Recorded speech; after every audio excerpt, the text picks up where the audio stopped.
ನನ್ನ ಹೆಂಡತಿ ನನ್ನ ಮಕ್ಕಳಿಗೆ ಯಾವತ್ತೂ ನನ್ನ ಕೆಟ್ಟ ಗುಣ ಹೇಳಿಲ್ಲ. ನಿಮ್ಮಪ್ಪ ಕುಡುಕ, ನಿಮ್ಮಪ್ಪ ಜೂಜಾಡ್ತಾರೆ, ಮುಂದೆ ದಿನವೂ ಹೇಳಲಿಲ್ಲ. ನಿಮ್ಮ ಅಪ್ಪನ ಮೊಮೆಂಟೋಸ್ ನೋಡು, ನಿಮ್ಮ ಅಪ್ಪನ ಶಾಲುಗಳು ನೋಡು, ನಿಮ್ಮ ಅಪ್ಪ ನಿಂತ್ಕೊಂಡು ಮಾತಾಡ್ತಾರೆ ಸ್ಟೇಜ್ ಮೇಲೆ ನೋಡು ಹೇಗೆ ಮಾತಾಡ್ತಾರೆ, ಕೂತ್ಕೊಂಡು ಬಾಯಿ ಮುಚ್ಕೋಬೇಕು. ಬರೀ ಇವನ್ನೇ ಹೇಳಿ ಹೇಳಿ ಹೇಳಿ ಹೇಳಿ ಇವತ್ತು ನನ್ನ ಮಕ್ಕಳಿಗೆ 50-55 ವರ್ಷ ಆದ್ರೂ ಕೂಡ ನನ್ನ ಎದುರು ನಿಂತ್ಕೊಂಡು ಮಾತಾಡೋಕೆ ಹೆದರ್ತಾರೆ. ಯಾಕೆಂದ್ರೆ ಅವಳು ಕೊಟ್ಟ ಪಟ್ಟ, ಅವಳು ಕೊಟ್ಟು ಬಿಟ್ಟರೆ ಅದು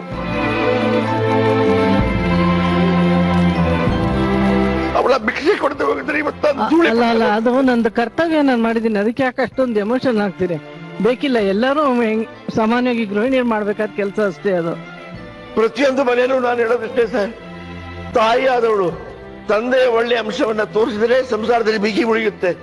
ಅದು ಬಿಟ್ಟು ನಿಮ್ಮಪ್ಪ ಯೋಗ್ಯ, ನಿಮ್ಮಪ್ಪ ಜೂಜ್ಕೋರ ಅಂತ ಗಂಡನ್ನ ಹೆಂಡತಿ ಬೈಯೋದು, ಹೆಂಡತಿ ನಿಮ್ಮಮ್ಮ ಸಮಾಜಕ್ಕೆ ಹೋಗ್ತಾಳೆ, ಅಲ್ಲಿ ಹೋಗ್ತಾಳೆ, ಇಲ್ಲಿ ಹೋಗ್ತಾಳೆ ಅಂತ ಒಬ್ರಿಗೊಬ್ರು ಮಾನ ಕಳೆದ್ರೆ ಆ ಸಂಸಾರ ಮೂರ ಬಟ್ಟೆ ಆಗೋಗುತ್ತೆ.